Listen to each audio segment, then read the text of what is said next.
जितने भी दांडिया के ऑर्गेनाइजर्स हैं, जो पंडाल से 12 बजे के अंदर इनको बंद करना चाहिए, क्योंकि 12 बजे के बाद लोग फैमिली के साथ रोड पर निकलते, रात का माहौल होता है।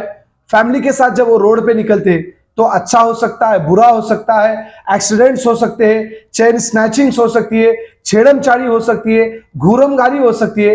इन तमाम चीजों को देखते हुए हैदराबाद पुलिस कमिश्नर से मैं रिक्वेस्ट करता हूं, क्योंकि अगर रहेगी लॉ एंड ऑर्डर पूरी तरह से खराब हो सकता है। अगर लॉ एंड ऑर्डर खराब हो गया तो मुझे लगता है कि इससे बड़े दुर्भाग्यपूर्ण की बात है।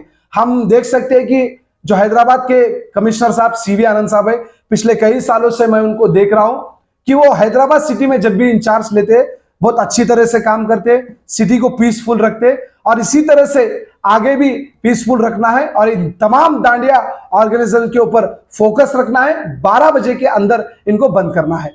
जय श्री राम। और एक मैं पुलिस डिपार्टमेंट से एक रिक्वेस्ट करता हूं, जहां पर भी पंडाल से जिसमें हजारों की तादाद में लड़के लड़कियां रहते, पिछले बार भी गणेश चतुर्थी के दौरान 1000 लोगों को पकड़ा गया है शी टीम के माध्यम से, और इस बार भी इस तरह की घटनाएं हो सकती है।